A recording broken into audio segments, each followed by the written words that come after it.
Now, my next guest, along with the majority of his coalition colleagues, voted in favour of One Nation leader Pauline Hanson's gender dysphoria bill yesterday. She was seeking an investigation by the Community Affairs Reference Committee into whether confused or unhappy children were being pushed into gender reassignment surgery with an overdiagnosis of gender dysphoria. It didn't pass, and there were several coalition MPs, including Simon Birmingham and Jane Hume, who voted with the Greens and Labor to defeat the motion. Alex Antic, welcome to the program. Explain to me how the coalition has sitting MPs who are against an inquiry into this most important area, contentious area. Well, Rita, thanks for having me. And first thing I'd say is we need to be clear, this was a motion of Pauline Hanson's, which was simply seeking to have a whole lot of important questions about gender dysphoria referred to a Senate committee, looking into things like whether or not gender reassignment surgeries should be had and whether we should be giving kids puberty blockers. Pretty reasonable questions, if you ask me. And it was taken as a conscience vote on our side of the chamber, and that's the prerogative of the leader, Simon Birmingham. He's and the leadership team are happy. It's their choice to do that. But I would have thought that it wasn't an unreasonable request, and I voted for it. You would have to ask those who voted against it why they did. I don't know. Now, the left have been especially crazy this week over their global boiling narrative being pushed by the UN. They're saying global warming is over now. It's all about the era of global boiling. But not to be outdone, Senator Antic, you fired back with some creative terms of your own. So when the greenhouse effect became defunct, they started using global warming. But you're not going to frighten kids with that, so they moved on to climate change, and then they could blame a snowstorm and a hurricane from climate change. But they needed to grow the fear exponentially, and then we got climate crisis, climate emergency, climate breakdown, and even climate apocalypse. But the question really is where to from here? And so I've taken the liberty of coming up with 5 suggested names that I think will be much more terrifying so that the UN can use them in advance. I've come up with, number 1, global climate inferno, which sounds pretty terrifying. Number 2, mega universe heat death. That one should work. Number 3, super global spine chillingly hot, which I think might terrify the kids. Stop using your stove, you capitalists. I reckon that one will work. And then the final one that I held up for consideration is you will die soon. I've got to say, I think mega universe heat death has got a ring to it. I think that's the winner there, Alex. That's been the one that's got the most popular support so far, Rita. Here they are. Here's the list. And not to be confused, I think also following a second is you will die soon, because really what we need is to make sure the kids are terrified. That's the name of the game.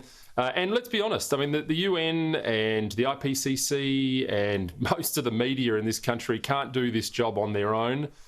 We've got to help them out. We've got to start to share the burden and come up with some names. So that was my contribution this week. Well, yes, and later in the program, we're going to be playing one of your counterparts in the Senate, Senator Nick McKim from the Greens, having a rather emotional reaction to this debate. Have you had an opportunity to have a word with Senator McKim and just calm him down a little bit? No, look, I haven't, and I must check in with him because he's actually a very good bloke, Nick. We wouldn't see eye to eye on anything, but he was like Jeff Thompson off the long run-up on that one. He got all excited. He started carrying on. I don't know. But obviously Canavan got under his skin. He will do that. That is not unusual. But it was look, quite extraordinary, actually, I thought, and it's gone viral now. So, go and have a look on Twitter. You'll see it everywhere. Well, you don't need to look at Twitter. Just hold on. Lefty's Losing It is coming up, and he features prominently.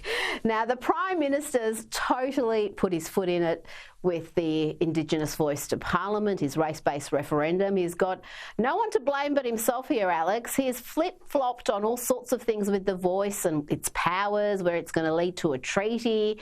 And he's now turned to emotional outbursts to convince Australians.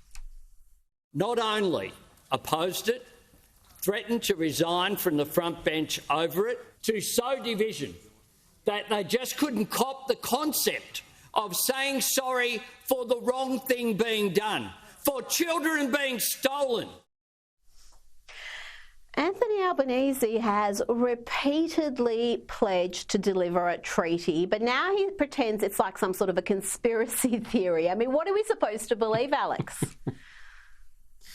Well, I don't know. I mean, just because you walk into a concert and the only T-shirt they're selling is the one saying "Voice Treaty Truth" or "Voice Truth Treaty," and it's your size and you end up wearing it, doesn't necessarily mean that that's the message. So he's just obviously it's some sort of conspiracy theory, and he's been framed. But look, we're seeing this all over the building at the moment. Everywhere you go, this issue gets raised, and Labor respond to it. They are getting edgy. It's almost like the 9th at Doomben when you're trying to back your way out of an 8-race losing streak, and you're just tripling down on the last race. So it's getting a bit hectic. It's getting a bit fiery and a bit emotional. But I think Labor know they have pulled the wrong lever on this. And if there was a ripcord to be pulled that the Prime Minister, I reckon, would bail out in a second in order to do this a different way or not at all. So expect that rhetoric to get more and more and more emotional. Yes, and just gaslighting the public, if you ask me, because we have got him on the record in writing, in Parliament just back in 2021, pledging to deliver a treaty. And now he pretends it was just a T-shirt that someone gave him at a Midnight Oil concert. Give us a break. Alex Antic, thank you so much for your time tonight. Thanks, Rita. Thanks a lot.